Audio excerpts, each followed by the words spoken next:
I'm David Brown, President of the Nantucket Community Association, and I wanted to take this opportunity to thank those on the select board and Libby, our town manager, for making this the 14th annual summer forum happen.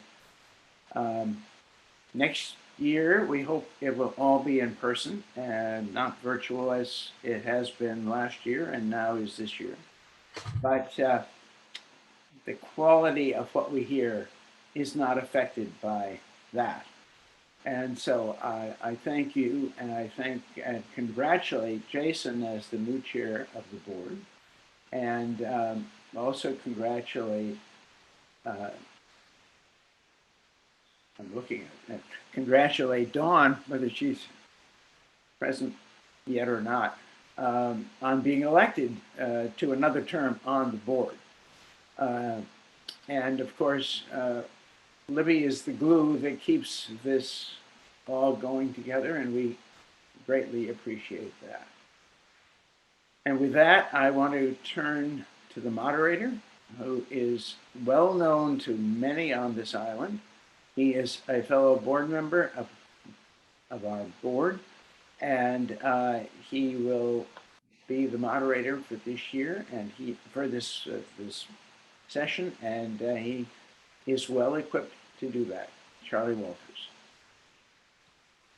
Thank you, David. Good morning and welcome to the 14th annual Summer Forum presented to the public by the Nantucket Community, Nantucket Community Association, NCA. For the second year in a row, the forum is assembling virtually via Zoom, and NCA thanks the Nantucket Athenaeum for making that possible. And for those unable to attend live, this is being recorded and will be available on the Athenaeum's YouTube channel. The forum's intent is to provide the public, in particular our summer residents and visitors, an opportunity to listen to and to speak with town leaders about important island issues. NCA facilitates this opportunity because otherwise it's often inconvenient or impossible for non-voting community members to do that. We are pleased to have with us this morning 5 panelists from the highest levels of Nantucket's town government, including 4 of the 5 members of the select board, as well as our town manager. Each of the 5 will speak about a particular issue. Following their remarks, the public will be able to present their questions and comments, and I'll explain how to do that when we reach that point. Before I introduce our panelists, I want to say a few words about the Nantucket Community Association. NCA was formed in 1995 as a platform by which to participate in the discussion, in the discussion and resolution of issues vital to the island's future. The group contains full-time residents as well as seasonal residents and visitors. It is a private, nonprofit 501c3 organization and is not affiliated with any other organization. The group's focus is on public policy issues that generally have an impact island-wide rather than on a specific location. I like to think of NCA as a neighborhood association for which the entire island is the neighborhood. 2 of our major focuses have been on public health issues, such as tick-borne disease and water quality. And NCA has also funded an intern position at our Board of Health. If you'd like to learn more about NCA, please go to our website, which is nantucketcommunity.org. And now to our panelists. First, let me introduce 4 of the 5 members of Nantucket Select Board. Jason Bridges, the chair. Matt Fee. Don Hill Holgate, and Melissa Murphy. The new vice chair, Chrissy Ferrantella, is not able to make it to the forum this morning. And with us also is Nantucket's town manager, Libby Gibson. And I should mention that in the audience, we have several town government department heads who will be able to contribute their comments as well. And with that, I will hand things over to our first speaker, Libby Gibson. Thank you, Charlie. Thank you very much for that nice intro. And thank you, Community Association, for inviting us again. Can't believe it's been 14 years. I feel like it's more than that. But thank you so much. I think what we like to do, because Mr. Fee needs to get himself to a Coastal Resiliency Advisory Committee meeting, we will start with him, if that seems okay. And his topic is coastal resiliency issues, and maybe Matt, a little bit of an update on the study that we are undertaking with Baxter Road. All right. Yeah. Thank you, Libby.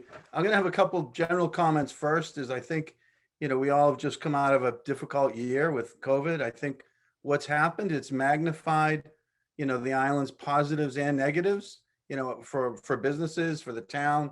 Uh, and I think it sort of increased some things we did really well and some things we need to do better at. In my business, in the town business, uh, we're under increasing pressure. One thing it did, I think, is it's, things that we're gonna maybe come in 5, 7 years we were gonna be facing, we're all facing now, whether that's, housing issues, being able to hire employees.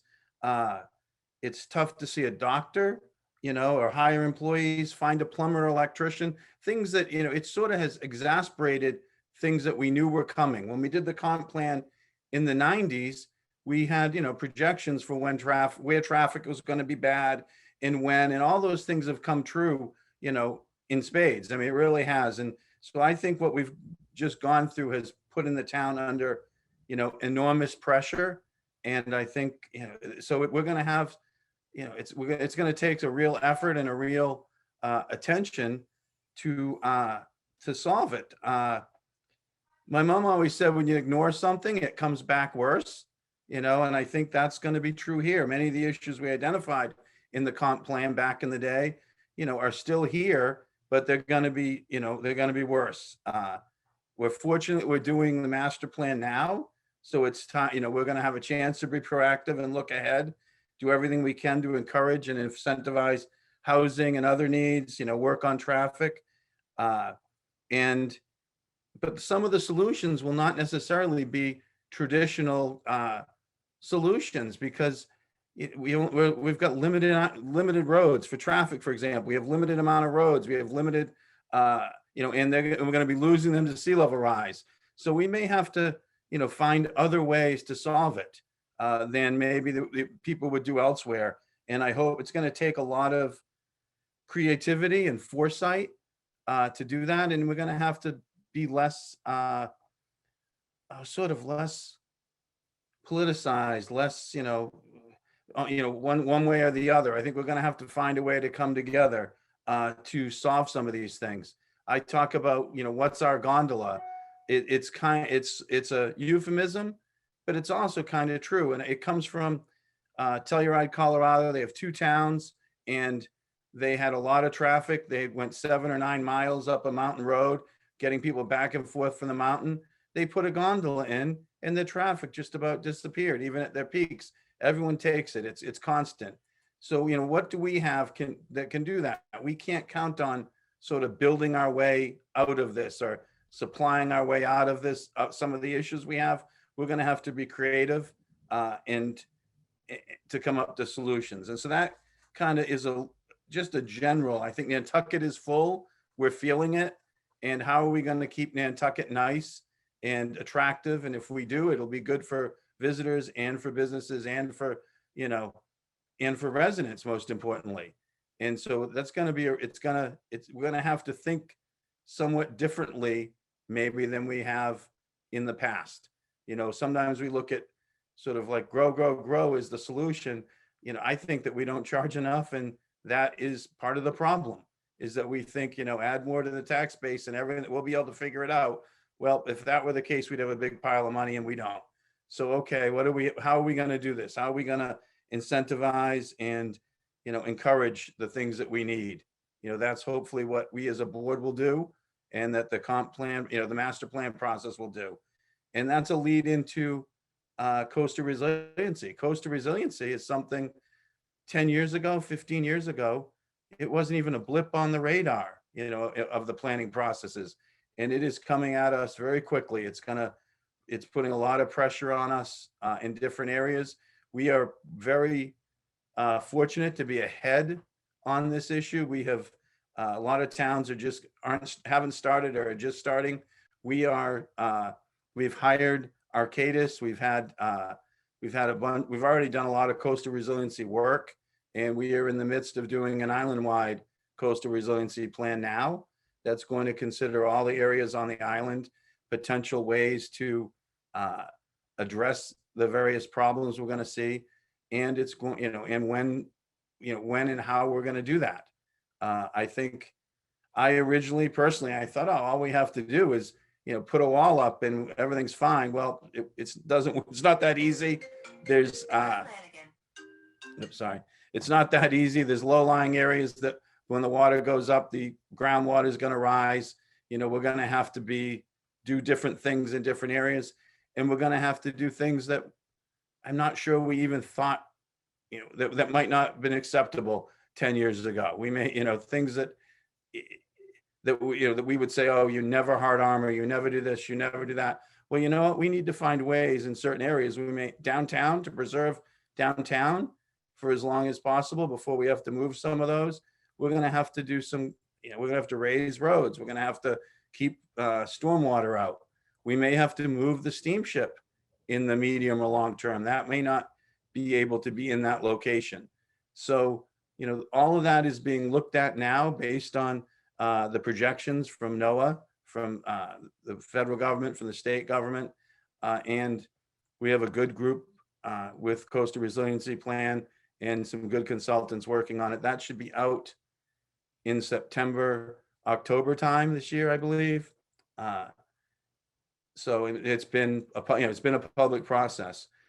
In the midst of that, we've had the issue with Baxter Road in Wisconsin, which we all have been aware of and dealing with for a number of years. We are focusing on that with consultants, but specifically for that area. And again, they're looking at what is the right thing to do there, short, medium, long term, and what are the various pathways, what are the various choices, and how do we do this without harming other areas? And they're doing work themselves to look at all, the options and what makes sense. But they've also had outreach meetings with various stakeholders and 2 or 3 different public meetings to kind of gauge where the public is on this. And it's, as expected, fairly polarized. But I'm still hopeful that, if we look at it over 3 timeframes, over a medium and long term, I'm hopeful that a solution will emerge. There are, how do I say this? Some of the state laws that we are bound by have not caught up to sea level rise. We as a town are required to provide infrastructure and roads and things, regardless of what happens, regardless of the sea is taking it away. We're responsible, and that often can become fairly contentious. You're doing takings, and especially if you're doing takings with people who are, not happy you're doing the takings, we have to go through the same process. I think in 5 or 10 years, those rules at the state level will have changed, but they are the rules that we deal with right now. It sometimes looks like, the town or the select board is at odds. The paper likes to play up that we're at odds with the Concom, and I don't believe that that's the case.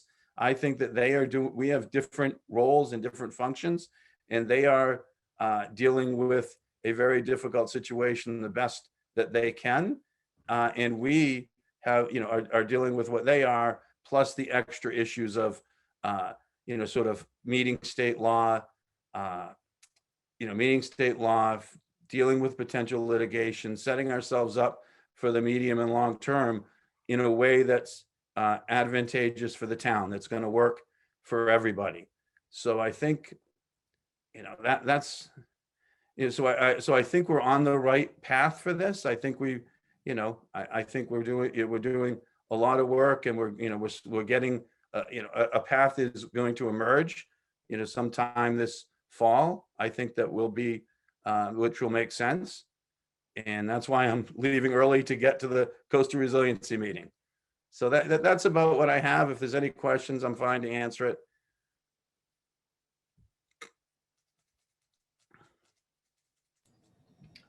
Thank you very much, Matt. I think next, maybe, I didn't actually have a particular order here, and I don't know, Charlie, if you want me to just introduce the topics, is that okay? Or do you? However you'd like to do it is fine. Okay. Then I think we go to perhaps Melissa Murphy. And she's the board's rep to the Board of Health. And I think she will speak about Board of Health initiatives that are current and perhaps COVID. Sure. Thanks, Libby. And thank you all for having us here today. I would be remiss to not start my comments with a giant debt of gratitude to Roberto Santamaria as our health director for his leadership during the COVID-19 pandemic, as well as to Libby and her team, and Dawn for being a steadfast select board chair during the pandemic. You know, it feels so good on Nantucket right now. And I think I've done some traveling in New England this spring and summer. It feels so nice and refreshing to see people's faces and to hug people you've not been able to hug. And I think that we're all feeling very excited about the potential of the vaccine to mitigate hospitalization and death. But we really can't, as a community, let our guard down. The COVID pandemic is not over. Roberto lets me know and lets the board know that we are monitoring the Delta variant and its spread in the United States. There are 2 vaccine clinics run by the town, and I might need help remembering those dates, so I'm not going to say them right now so I don't get them wrong, but maybe we can get those and announce them later on in this conversation. So if you or family members are not vaccinated and on island, there are opportunities to do so. And, you know, the vaccines, oh, Roberto just said it, Thursdays, 4 to 6 p.m. and Sundays from 12 to 2. And I believe they're at the school administration building on First Way. So, you know, the rest of the world has not caught up to the US's success in vaccination, and that creates a vulnerability. Nantucket is an international community in the summer, and I think it's important that we respect people who are immunocompromised or just being extra careful and wearing masks, or businesses that ask us to wear masks to please be respectful of that.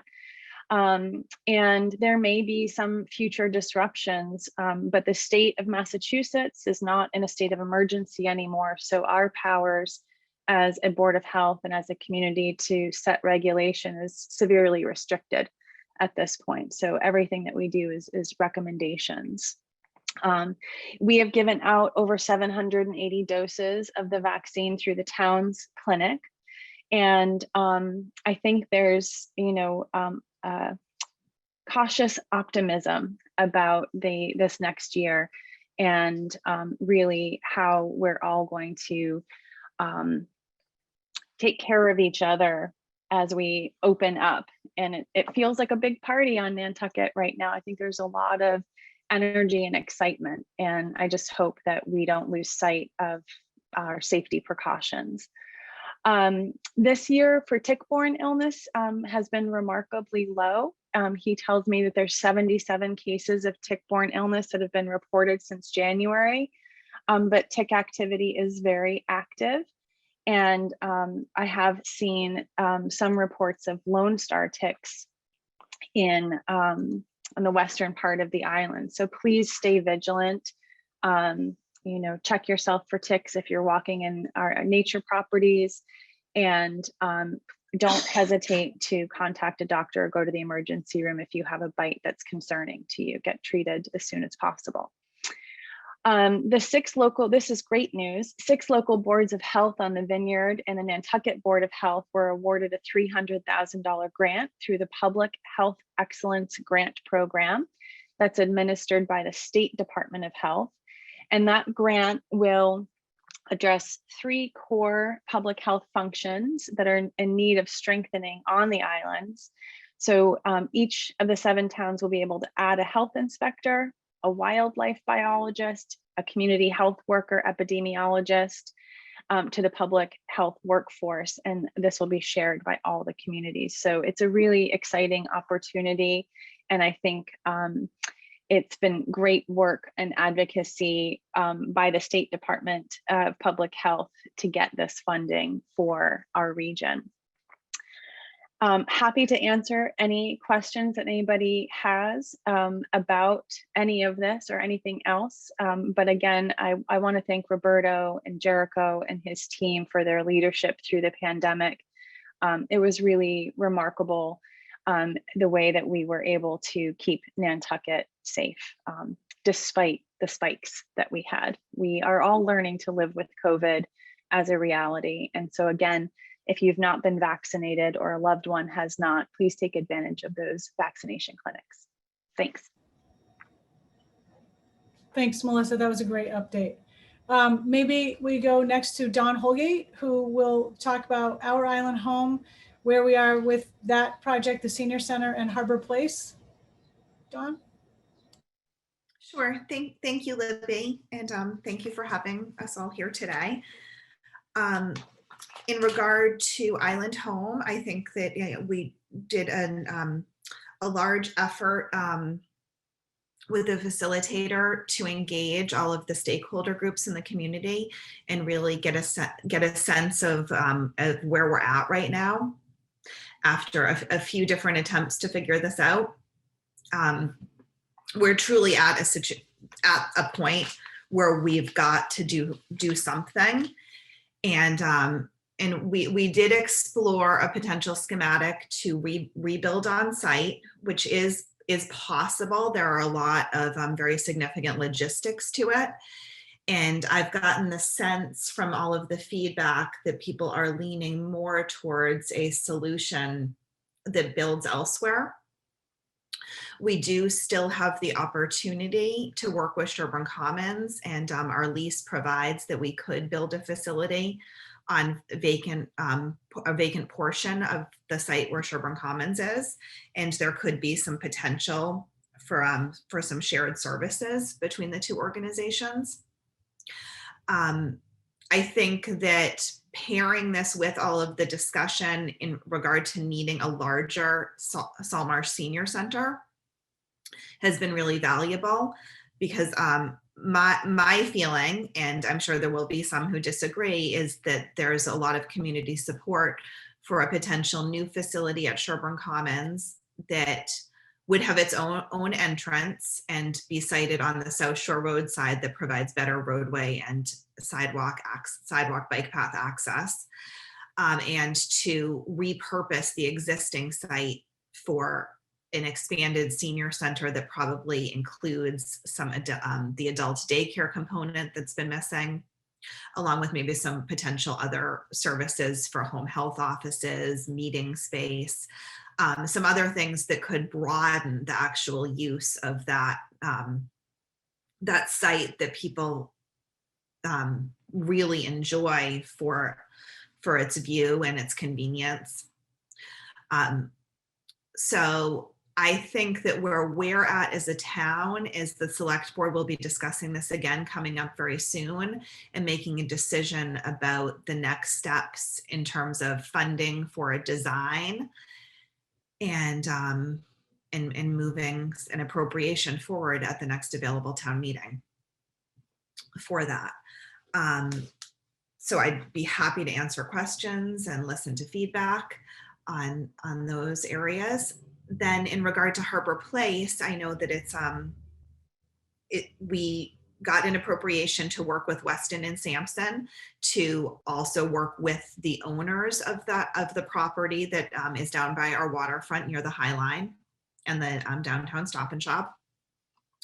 And we've come up with a few schematics that help improve all of the transportation and circulation issues in that area, along with some replacement parking if that site is redeveloped, in terms of reconfiguring it into having more on-street parking, better circulation for the buses, better circulation for bicycles, better circulation for pedestrians. We've also, it's now out there that have an opportunity as a town to potentially become owners of a portion of that property. which is where the current tanks are moving out of, which is sort of directly across from where the Anglers Club exists today.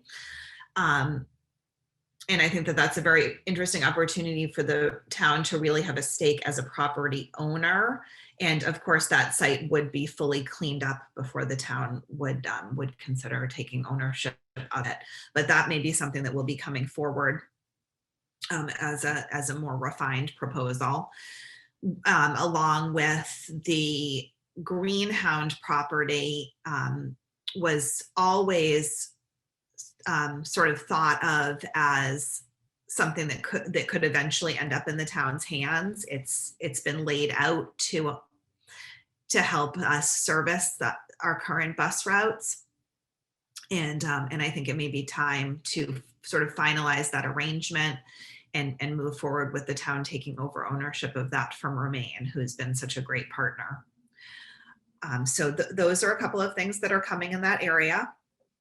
We are not currently doing any kind of a proposal for a parking garage. I think that that's been taken off the table as a concern to build something of that magnitude in that location with rising seas and stormwater management, and that if we can replace parking with more on-street shared parking resources, along with just better improvements in other modes of transportation, that is really a little bit more consistent with the goals of the select board in the strategic plan, and just somewhat where we need to go in terms of managing traffic and single occupancy vehicle trips. So again, happy to answer any questions on all of that. It's a work in progress, but I think we are seeing very, very good progress in that area. And it's really, really highly important to all of us, as that is our gateway to Nantucket now. The High Line is the biggest hub in terms of our back and forth passenger traffic for both year-round and visitors. So I think that wraps up what I was asked to talk about, and hopefully there'll be some questions. Thank you. Terrific. Thank you so much, Dawn. Jason Bridges is going to take us through some of our capital projects that we're facing and maybe are underway. Jason? Thank you, Libby. For some reason, I thought I had strategic planning, so I'm going to start with that, and or strategic planning is fine too. I should let everybody know that I sent the board some topics, some suggested topics, and I had some notes on it, which I misplaced. So I had to rethink of what they were. And then I found the notes and I sent the topics again, but it was too confusing. So Jason, I apologize. Well, after I do a little bit of strategic planning, I'll pull up some of the capital projects, and I think it'll probably come up in the Q&A. But I think the strategic plan is important to kind of review, because my first term was 4 years ago. I'm in the second year of my second term. So we didn't really have a strategic plan. Well, we didn't. It was just started. And what we always have found at the select board policy level is we're just reacting, all right, to important things, but there wasn't a lot of focus. And so with the strategic plan now being in place for, I think, almost fully 3 years, and then 2 additional major areas of focus, it has, at least from my standpoint, seen where do we focus our time. Now things pop up like PFAS that it takes a lot of time and resources, and you have to address it. But I will say, with the housing, transportation, and environmental leadership, those were our first 3 areas of focus. It really drove staff resources, policy, where we put our mental focus from a policy-making board, and it's worked. I think that the biggest win is housing. I think without the strategic plan, I don't know if we'd be where we're at with housing. From neighborhood first, I don't think that would have passed the town meeting if we didn't have our stuff together. We didn't have some of our ducks in a row. Sorry, this is really bothering me all of a sudden. Those things bother me. I don't know why. Let's close that. So I think a lot of success in housing and things that Tucker and Ken staff and collaborating with the nonprofits in Nantucket in housing has, it didn't plateau. It went above and beyond that because of the strategic plan. because we were focused. We had action items underneath the goals. And this last, I think, a year and a half, we added 2 areas, which is efficient town operations and quality of life. Now, quality of life can be applied to anything that comes on our board or what you see on this island. So we have to be careful about quality of life. It's very subjective, but it's really great to have that on the lens we look at from policy making is the quality of life. And I think back to what Matt said, I wrote a couple things down. I really liked his approach of things have been accelerated. Things we thought we knew were coming down the road 5, 6, 7, 10 years are coming faster. And I think he said creativity and foresight, and he alluded to, but didn't say the word collaboration. And kind of going back to what you said, Melissa, with getting through COVID and the Board of Health and Roberto and all the town staff, we collaborated like we never have before. I'm getting away from the strategic plan, but it's all important. You know, we had not worked with the hospital in that manner before, in that level of effectiveness. The town was working with the chamber. We were working with nonprofits.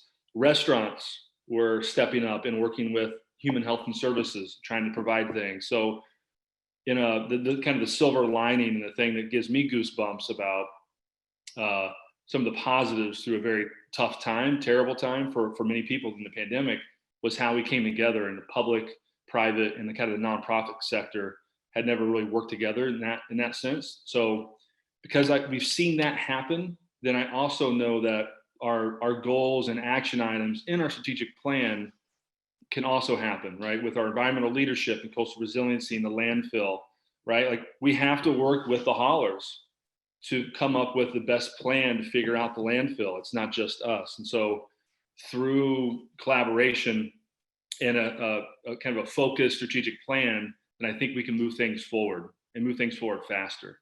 So I think it's really important. I also wanted to read the principles of sustainability. This is our guiding principle for the strategic plan. It's very wordy.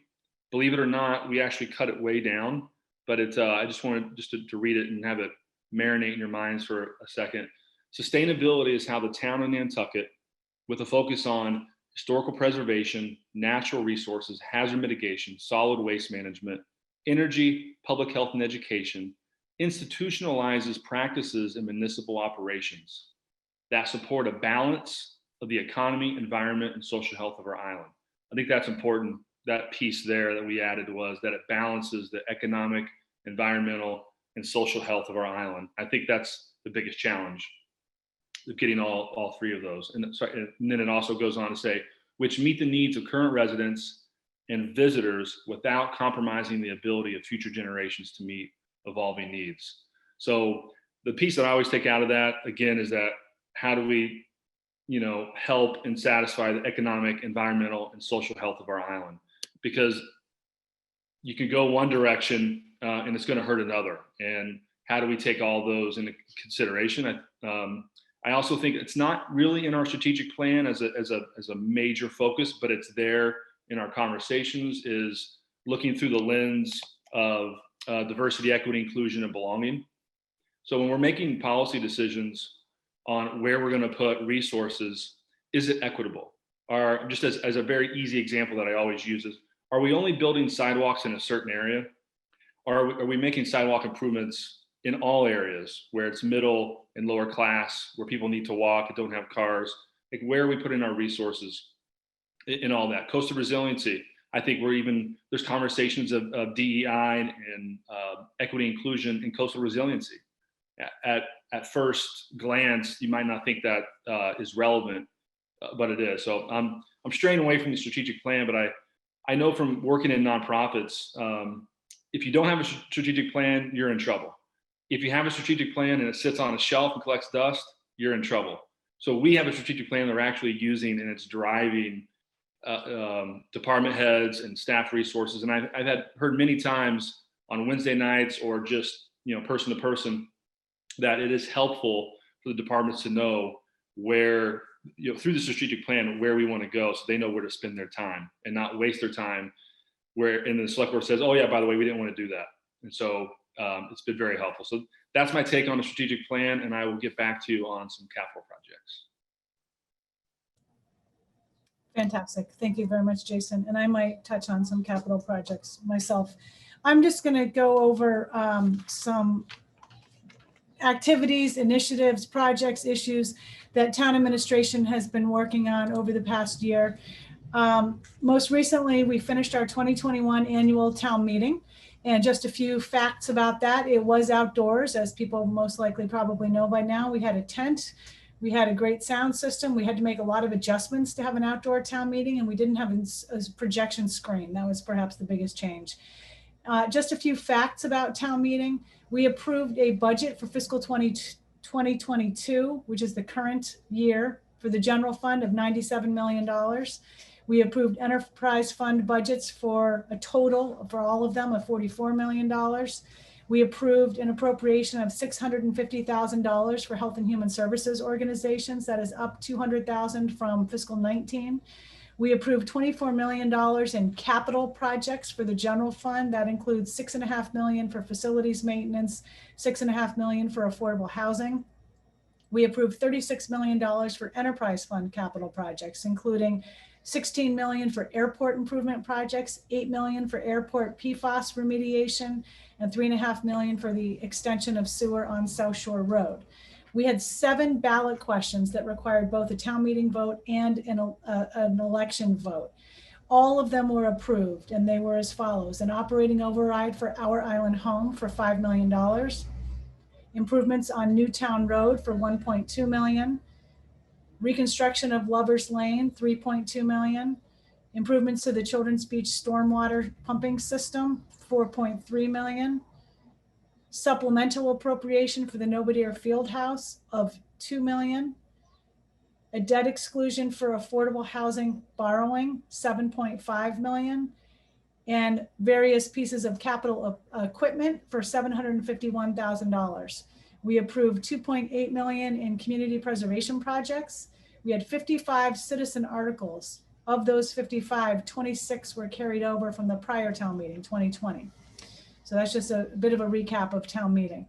We have a number of plans either underway or in the process of being developed or implemented. Hazard mitigation, coastal resiliency, harbors, strategic, as Jason mentioned. And under strategic, we also have a DEI, diversity, equity, and inclusion plan that we are going to be working on. We have an RFP pending to award a contract to a consultant to help us through that process. We're working on a facilities master plan, which also includes concessions. And as Dawn mentioned, Island Home and Senior Center are underway. With regard to other, sort of just activities and initiatives and projects, I just jotted down that we are working on. 6 Fairgrounds housing project, that is town-owned land at 6 Fairgrounds Road that we have leased to a developer for community housing. We have collective bargaining underway for all of our unions. We have legal, I don't know how to quite word this, legal action continuing with the Surfside Crossing 40B project. However, we do have, we have reached a safe harbor point. Oh, and by the way, Tucker, I'm very sorry, I forgot about this. Tucker Holland, who's an attendee, Amy, if you could bring him in as a panelist, when I'm done, he can fill us in on housing efforts, which is what Christy was going to do, but Tucker's agreed to take that on. We have a 3rd sewer force main that is underway with design and planning. And we in fact have a discussion about it at the select board meeting tomorrow night. That will run from the C Street pump station downtown all the way out to the Surfside wastewater treatment facility. This project, sidebar, is going to be very disruptive. So buckle up. We have a police reform bill in 2021. The state of Massachusetts adopted legislation relating to police reform. We had an update about it from the police chief at the board's meeting last week. We are in the process of reconsidering sewer out to Nantucket. In 2016, a sewer project was approved at a special town meeting to extend sewer to Nantucket. However, it was not approved at a subsequent special election. We subsequently did a water quality study to determine whether there were other methods of improving water quality in Nantucket besides sewer.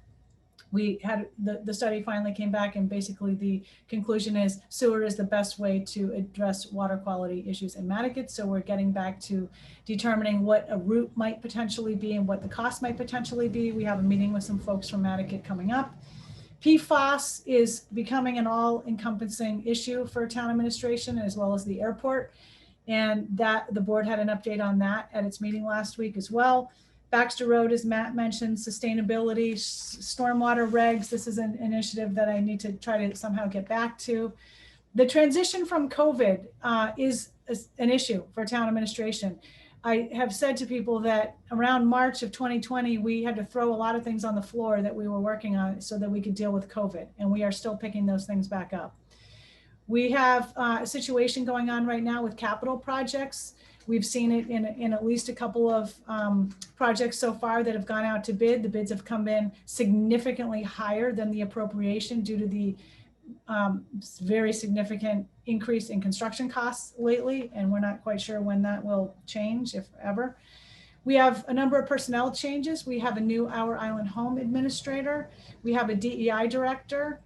We still don't have a transportation planner, but we are working on that. We have a new Deputy Fire Chief, and we are working to fill our Deputy DPW Director Facilities position. Unfortunately, the person in that position passed away this spring. We have a number of outreach efforts that we continue to work on with our public outreach coordinator, including a town manager e-newsletter. Hopefully everybody is a subscriber to that. We try to get a lot of information in there in a sort of appealing manner. I do a radio update from what happened at board meetings on Thursday mornings around 8. We have social media platforms on Twitter, Instagram. We have a town website that we try to really keep up to date. And we have NCTV coverage at certain board meetings, at all board meetings and a number of other meetings. Looking ahead, as Jason, I think, covered some of these, but we are working on long-term planning for the landfill, employee housing, capital improvement program, planning improvements, that's a mouthful, events. The select board is going to be having a workshop meeting on Tuesday, August 10th at 9 a.m.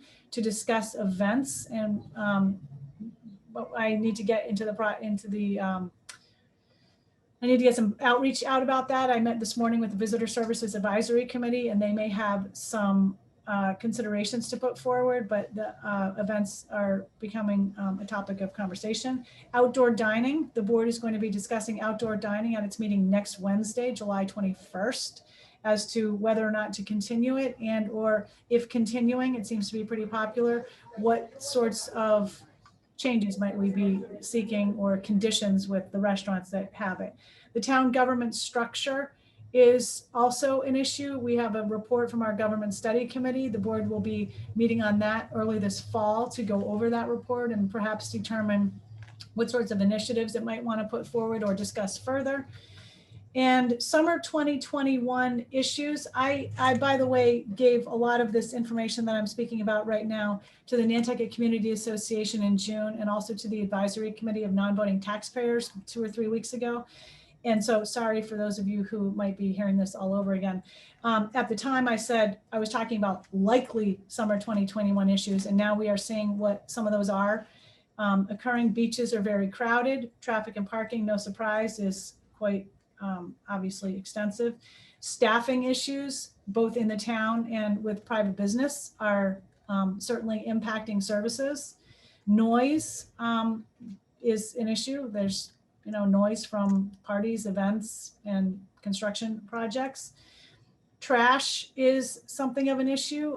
We have a wonderful clean team that helps clean up in different locations every Saturday morning, but people need to secure their loads on the way to the landfill. And a lot of this roadside litter that we see pretty regularly is coming out of vehicles that do not have secured loads. Most recently, I was hearing about, I hate to mention this, but public bad behavior and drunken situations. And it looked like there was a possible reaction to that from a local restaurant. The Gazebo is looking as though they are not allowing anybody down there who's under 25, which is a great step to deal with this sort of behavior. But people are, perhaps feeling unfettered by COVID and freed up to act in ways that might not be totally appropriate. Expectation management is something that I'm still sort of trying to get across to people. Again, the town really spent, a lot of people spent a lot of time on COVID and nothing else for the past 18 months or so. And we are trying to get back to our regular business, but it is not a flip the switch sort of a situation. It is taking some time. So I have several pending concerns and complaints about a variety of things that we just can't get to. And we're trying to get it in the queue and on the list, but please be patient. It's a process. And I think that is pretty much what I wanted to cover. I'm happy to answer any questions during the Q&A. And Tucker Holland is our Director of Housing, and he's going to give us a quick update about the town's housing initiatives. Tucker? Thanks very much, Libby. It's a pleasure to be here. So quite a bit has been happening on housing over the course of the last year. Most recently, the town was able to have its housing production plan recertified and initiate a new period of what is known as safe harbor under Chapter 40B from the state. This relates to the state requirement that every municipality have 10% of its year-round housing qualify on what is known as the subsidized housing inventory list. In recent years, Nantucket had been below 2%, but because of the efforts of the select board and town administration and many others, we are now actually at 5.5% toward our 10% requirement. That equates to 273 homes or housing units on the list toward our current requirement of 490 units. That requirement will get reset following the publication of the data from the 2020 census, which is expected to be out in the next 3 months or so. Our estimation would be that number, that 490 number, very likely may go down some versus up. Even though driving around the island, you might witness a lot of construction, it is only the year-round housing units that actually contribute to that requirement.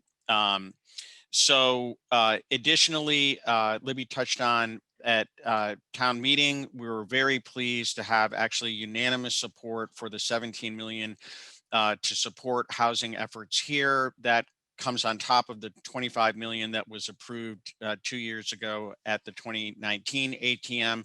The Affordable Housing Trust has been hard at work in deploying that money in a thoughtful manner. We have made several acquisitions, including 31 Fairgrounds, 135, 137 Orange Street, and also a property formerly owned by UMass Boston near the hospital. We think that these sites are perfectly suited for what we call pocket development under local zoning regulations and with HDC review and approval.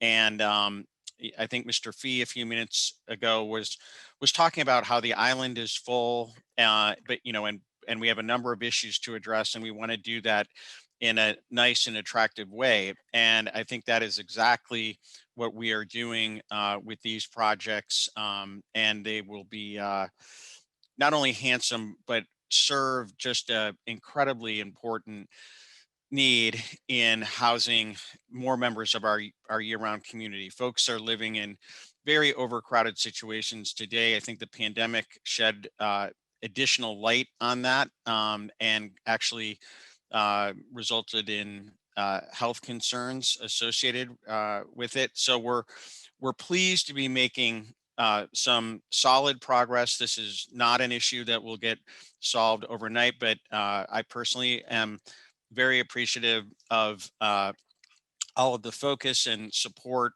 that the select board and town administration has given to this issue.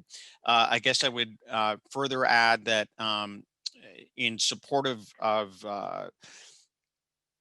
the housing work that we have going on here, in particular, a project that the town has been working on advancing.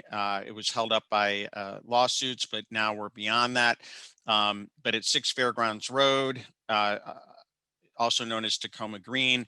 That project is now sort of cleared to move forward, and the state awarded actually 2 grants toward the support of the infrastructure around that project, Waite Drive and the associated utilities, and we received a $1.5 million grant from MassWorks, and then a $250,000 special MassWorks grant that is reserved for housing choice communities, of which Nantucket was part of the inaugural class.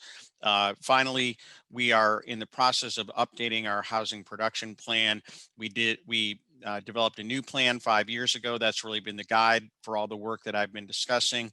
And that plan expires in October. And so we've been working with 2 of the leading consultants on production plans in the state, and are on the verge of having the select board approve that at their July 21st meeting and sending that up to the state, hopefully for their quick approval, which we got last time as well. So thank you for this opportunity. Thanks so much, Tucker, for filling in at the last minute like that. Charlie, I think we might be ready for Q&A. Okay, very good. Thanks, Libby. Thanks to everyone for all your remarks. And at this time, we will proceed to audience questions and comments. And here's how the audience can participate. At the bottom of your computer screens, you will find a place to click on chat and also on Q&A. Please choose one or both of those and type in a comment and/or a question. I'll be monitoring what's posted, and I will pass that along to the panelists. And I'll base my choices on both topic and on time constraints. We have only until 11 o'clock this morning Eastern time to cover as much as possible. And also, please keep in mind that you need not restrict yourselves to the panelists' previous subjects. The floor is open to questions and comments about anything related to Nantucket and its government. And the first question comes from Margaret Layton, I believe, and this is to all the panelists. Whatever happened to the building moratorium? The building boom adds to our problems with infrastructure, water, waste, traffic, housing for those needed to support summer homes, ... Who wants to grab that one? I'm not sure who specifically wants. Nobody seems to be jumping up to grab it. But if we could call Andrew Vorse in as a panelist, I think Andrew could address this.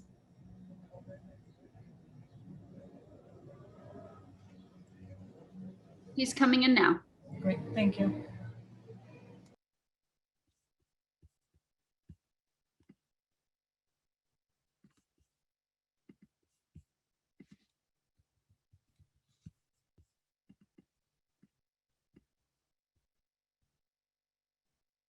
Oh, great. Andrew has got his team there. Thank you, guys.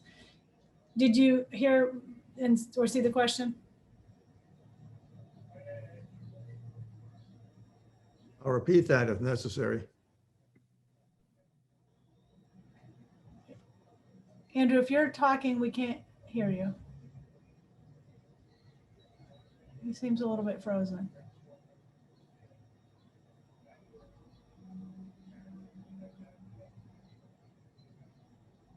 Anyone else want to join in on that one?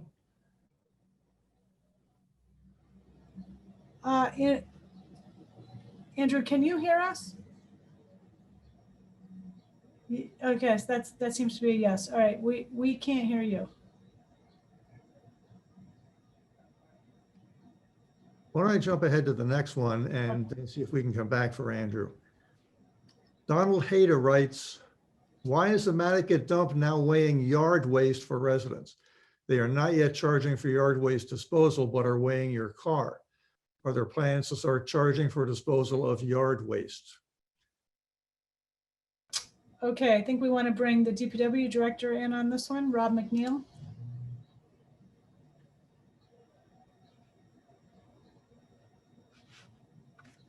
There you go. He's coming in.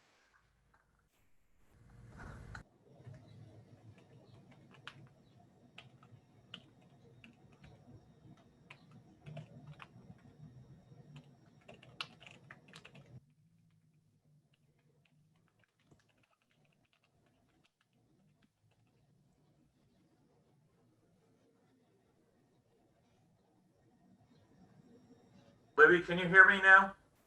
Yes. Should we go back to Andrew while we're waiting for Rob to come in? If we have Andrew, sure. Could you please repeat that question? Yeah, whatever happened to the building moratorium? The building moratorium ended, oh wow, many years ago, 2002, I'm going to say. It was not continued. It had a sunset date and it was not continued by town meeting. Okay, thank you, Andrew. Now let's go to Rob McNeil. Did you hear that question, Rob? Thank you, Charlie. I did hear the question. The landfill weighs any item that comes across the scale, including leaf and yard waste. Leaf and yard waste is something that gets reported to DEP along with the other waste streams that come into the facility. And it should be noted that leaf and yard waste is actually neck and neck and usually wins the battle of the total tonnage that comes through the facility, even exceeding the municipal solid waste and combined with residential solid waste that comes across the scale annually to the tune of about 12,000 tons. It's not currently charged for, but certainly we have data to be able to look at that if we wanted to in the future. Thank you, Rob. Next up is Valerie Stauffer, and she says, what are the chances for a bike path to go around the big rotary and the section going past Marine Home? We need to encourage cycling since the traffic is becoming worse each year. Who would like to tackle that one? Charlie, I'm happy just to get it started, and then Rob can chime in on any of the specifics, or Andrew or Libby. So there's been a lot of improvements around the rotary, as you've seen. It's been widened and paved from the rotary to about Landmark House. I believe 3 town meetings ago, I won't get the correct year, we appropriated over $3 million to widen the area from pretty much the rotary to where it connects, I would say right by Henry Jr.'s, right? So through Marine Home Center. So we have the money to do it. The engineering plans are surveying has happened. I think a big sticking point is moving 4 or 5 poles, and that is right. National Grid, Verizon, Comcast. There's a lot of hurdles there, moving those poles and working with Marine Home Center. So it's in the works. The biggest hurdle of getting that appropriated has been done. It's just implementing it now. I believe that COVID hurt a little bit, and just moving the poles takes a long time. Rob, did I miss anything on that project? Sure. Thank you for the intro on that, Jason. The town planner and I have been working on this in the absence of a transportation planner, but it certainly has been slow going. This is one of the things that has, as Libby mentioned, sort of dropped off the radar.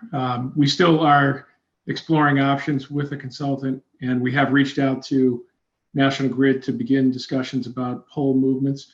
And we've had some movements with individual property owners along the corridor, including gaining some space recently near Hatch's filling station when they rebuilt the gas pumps.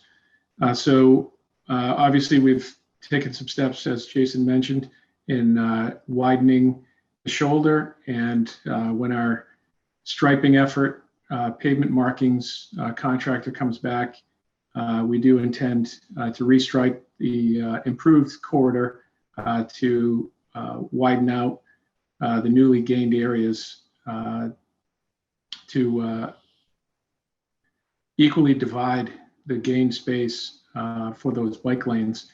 And we're going to continue to carry those bike lanes down to the most recent project that carries across Consu Springs and then connects to town. So it's a ongoing, it's slow but ongoing improvement process. Thanks, Rob. Thanks, Jason.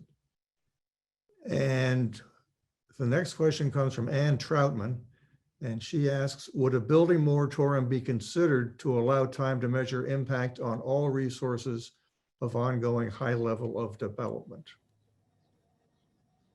This is an Andrew question, if okay. Andrew?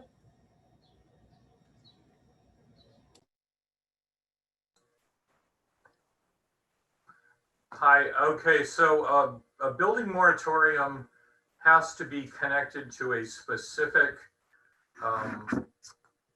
issue. So a generalized moratorium is not allowed. It's been found unconstitutional. A building moratorium, for example, in an area that, say, has failing sewers or has some sort of an issue that needs to be corrected, could be initiated for a specific period of time. I would say I've not heard either the planning board or the board of select or the select board, excuse me, talk about this in any sort of policy discussions. Thank you, Andrew. Claudia Gentner wants to know, can you comment on the longer term plans for the Old South Road corridor improvements? Traffic is out of control and there are many cars, bikes, and pedestrian conflicts. I can do that again. Yes. So several years ago, you may remember there was an Old South Road corridor plan that was advanced. Believe that was supported at town meeting, but I believe it did not receive approval through the ballot question. Those projects will likely come back in one form or another. The design for the corridor included expanded sidewalks on the side where there aren't any right now. It included turning lanes. It included a roundabout at the corner of Fairgrounds and Old South Road. Recently, the sidewalk has been extended and a bus turnoff has been installed at the corner, near the corner. That's the beginning of the work there. But ultimately, that project was affected by COVID. And again, we hope to bring forward future capital requests to implement that. Thanks, Andrew. Mary Beth Harvey has a question and a comment. Has there been discussion related to this building question regarding, have there been new rules that seem to be allowing much larger homes and second homes that are equally as large? I'm not clear on the next part, but looking like guest houses in the old days, lots seem like they are being overbuilt. And cars, has it to be considered for allowing a certain number?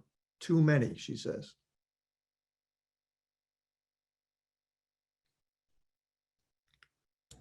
The oversized house question may be possibly an Andrew question.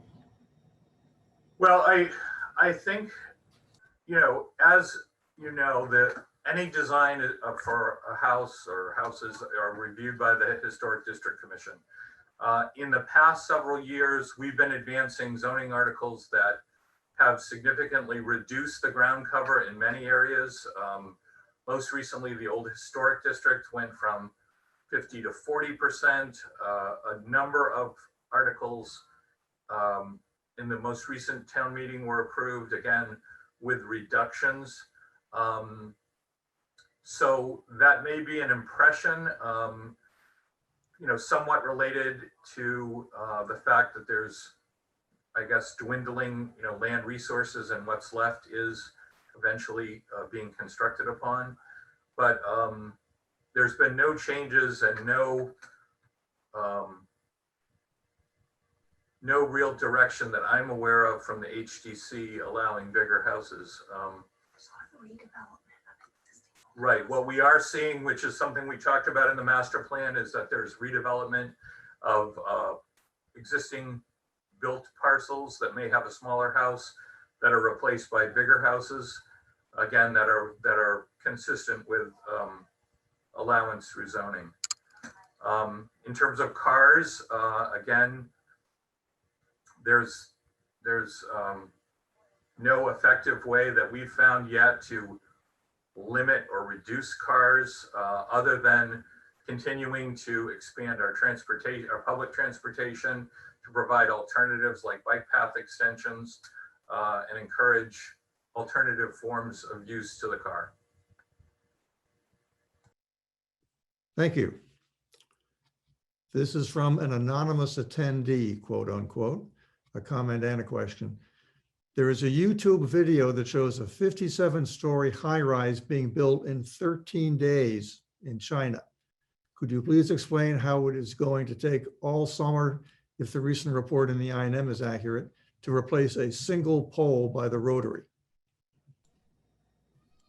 I think Rob can address that, but I'm going to make an editorial comment. I don't think it's fair to answer questions from anonymous attendees. Rob, though, I think can fill us in on the poll. Sure. So thank you, Charlie. This particular situation was brought to our attention by National Grid. And they are the owner of the pole at the corner of Milestone at Old South. It had come to their attention. It was reported that the top of the pole was broken. This particular pole supports power feeding the entire eastern side of the island. So it certainly is, it's a critical location for supplying power.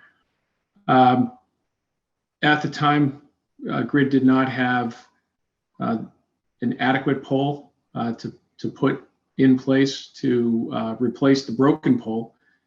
So they installed a temporary pole to brace the broken one temporarily until the pole that was delayed by apparently steamship scheduling was able to be brought to the island.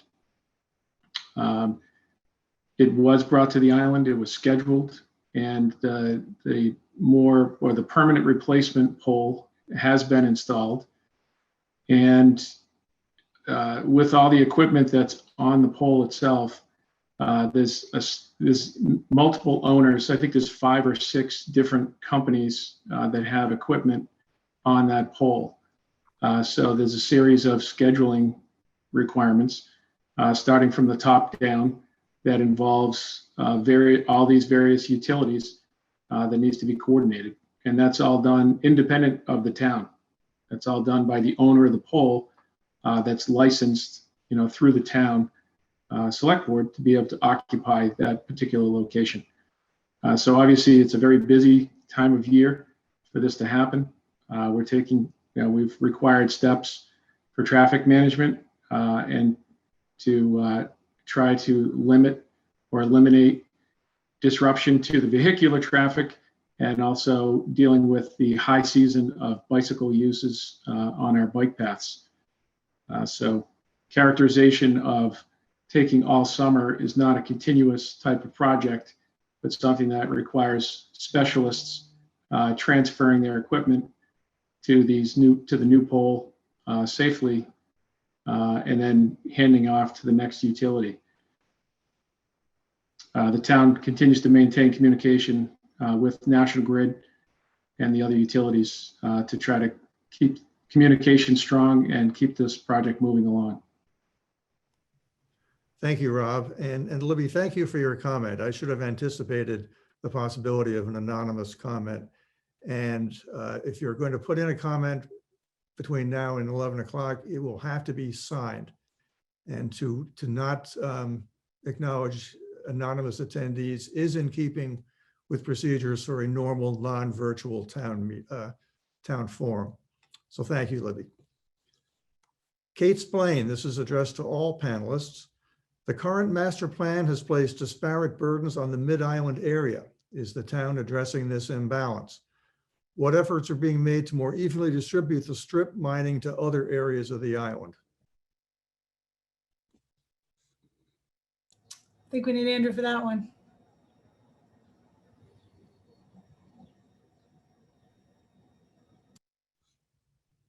Can you hear me now? So I'm sorry, could you read the question one more time? Yeah, it's a comment and a question, and this is it.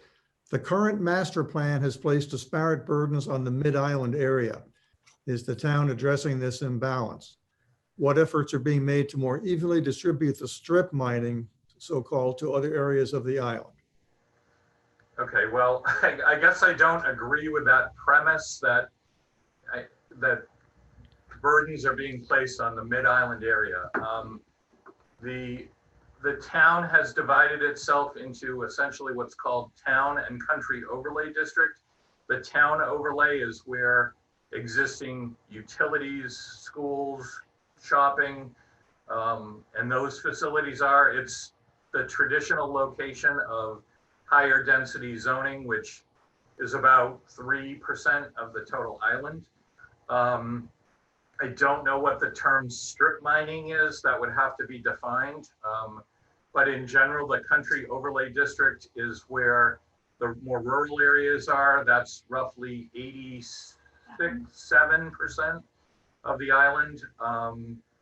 And that particular division was well supported by the community and included in the master plan. So I'm a little confused by the tone of that question. Thanks, Andrew. You're working overtime this morning. I know. Liz Zaverney asks, has the town thought about building rental properties as affordable housing, and would this apply to meeting the 40B requirement? I think we have Tucker ready to chime in on that one. Sure. Thank you, Libby. And thanks very much, Liz, for the question. So the short answer is yes. Several of the projects that I mentioned, 31 fairgrounds, actually 6 fairgrounds are Tacoma Green as well, the 135, 137 Orange Street location, and also the UMass hospital area site. Those all will be rental properties. And part of the reason is obviously good, stable, affordable rental housing is hard to come by here and in great demand. But in addition, when we are thinking about our 10% requirement and the subsidized housing inventory, the state actually gives a very heavy incentive to do rental projects. So for any rental project where 25% or more of the units are restricted at the 80% area median income level, and just for context, area median income on Nantucket for a family of 4 at 100% of area median income is a family of 4 earning $116,800 a year. So in the circumstance where you are restricting 25% or more of the units to folks earning 80% of area median income or less, 100% of the units within that development count on that 10% inventory list. So the rest of the units, for example, could actually be market rate units, or in the case of these projects that I mentioned, they are virtually entirely or close to all being restricted at other income levels, such as 110% of area median income or 150%.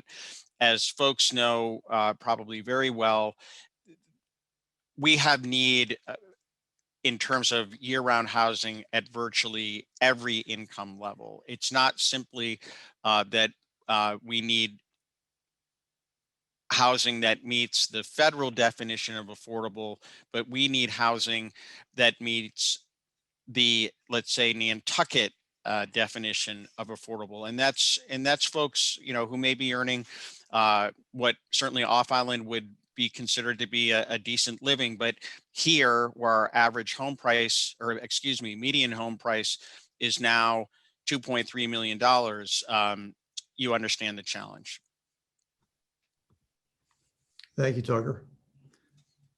Gail Walker has written in, I recently founded a new citizen advocacy group called Nantucket Lights to combating light pollution on the island. A frequent complaint in social media and in direct emails to us is that the lights in the high school parking lot are unnecessarily bright and are on longer than they need to be. Would it be possible for these lights to be dimmed and or put on timers? Charlie, I don't think we have anybody from the school on. However, this has come up before. My recollection is that the school was concerned about security and that these were security lights, but we can certainly pass this comment on to them. Okay, thanks for jumping in, Libby. I don't know, I'm sorry, Melissa Murphy, I don't know if you know anything more from this may have come up when you were on the school committee, maybe not. It didn't, I'm sorry to say, but I live in that area, and I agree, it would be wonderful if there was a way to dim those lights. So, but certainly if it is a security issue, that probably takes precedence. Thanks, Libby.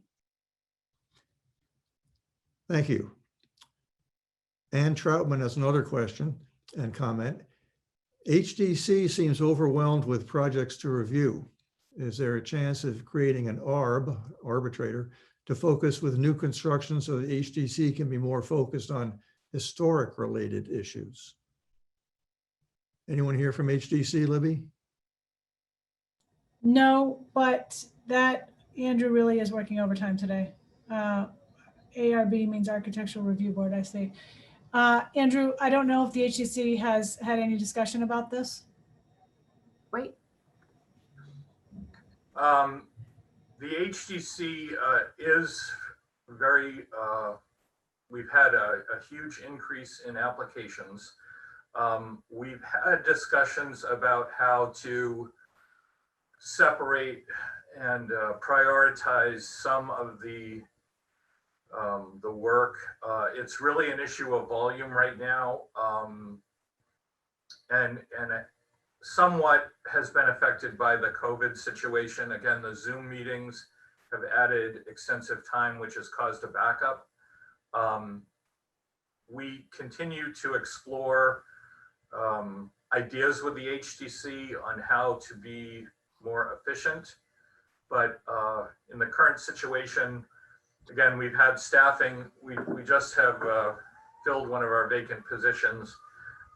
And I know our administrator, Kathy Flynn, has been working full on overtime. So it's something we'd like to get to, but priority right now is to catch up with the backlog. Thank you, Andrew and Libby. And also thanks to Ann Troutman for writing in what ARB stands for. We have about 10 minutes to go. So if you have a question, this is the time to type it in. And we have a follow-up comment from Mary Beth Harvey, who says, we can allow fewer cars to come over. Bermuda, for example, look at their policies, and give owners, guests, and businesses an allotment and application process that makes sense. There are houses that I know of that have 8 cars. There must be a way to contain it thoughtfully and responsibly. There's no question there, but does anyone have a comment?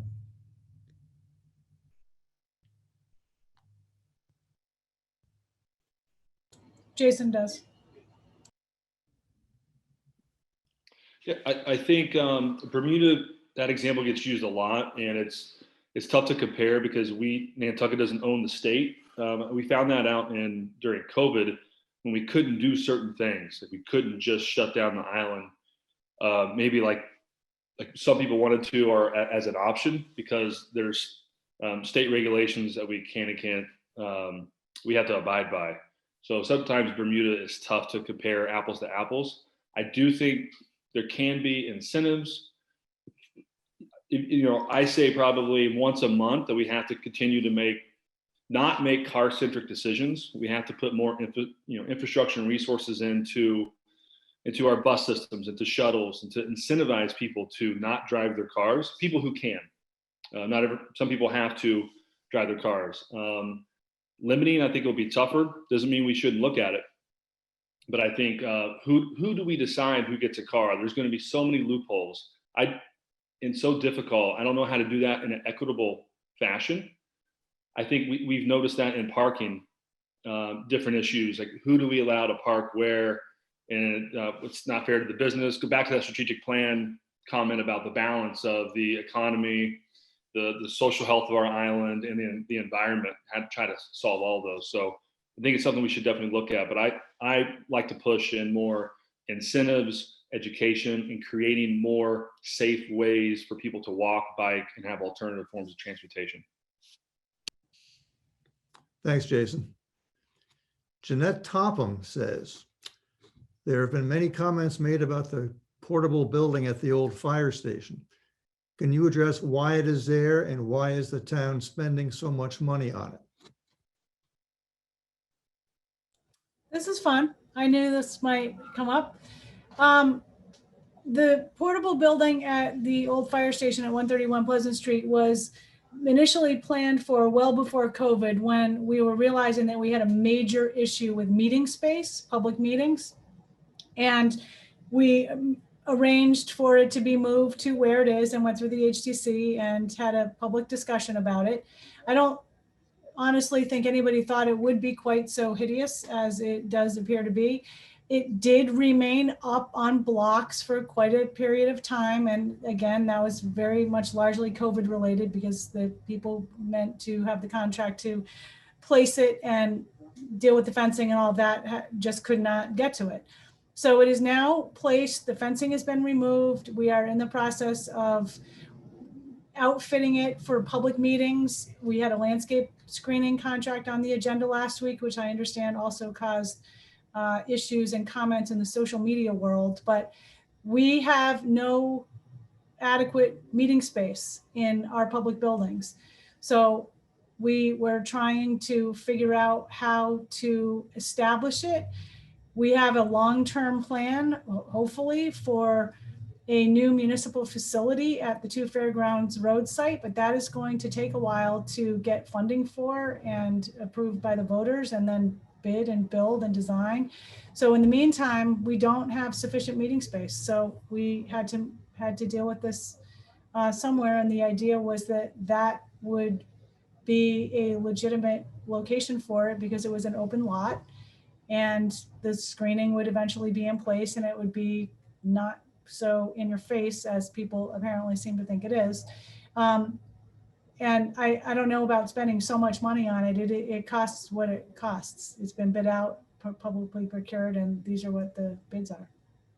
We are doing our best to figure out how to get it out of there once we have a long-term plan in place and we can actually move the public meetings, excuse me, to a more appropriate location.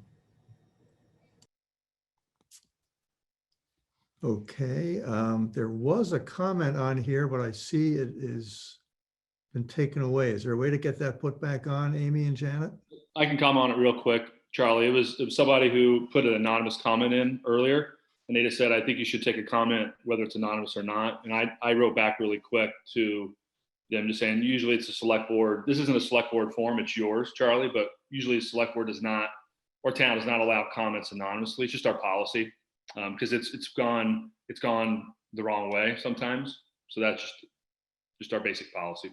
Okay, the comment came from Ian Golding, and Ian, I appreciate your following up on your earlier question, but let me just repeat that at a normal summer forum in the Great Hall, a non-virtual one, we do require people to give their names when they stand up to ask a question, and I should have anticipated that and follow through on the same procedure in a virtual form. And one last thing, Ann Troutman is just saying, quote, thank you to everyone for your time and care in presenting so many issues and responding to our questions. And I'm seeing no more questions out there. With that, we will bring to a close the 14th Annual Summer Forum. The Nantucket Community Association thanks our panelists and the department heads who appeared with us this morning. And we especially appreciate their taking the time during the busiest time of the year. We also thank the Nantucket Athenaeum, in particular, Amy Janess, Department Head of Adult Programs, who was ably assisted by Janet Forrest. Without their technical knowledge and expertise, today's virtual forum could not have taken place. And finally, we thank you, the public, for attending the forum and providing your input. We hope you'll join us again in 2022 for the next annual summer forum, which we hope will be in person in the Great Hall. Thank you all again, and we hope you enjoy the rest of your day.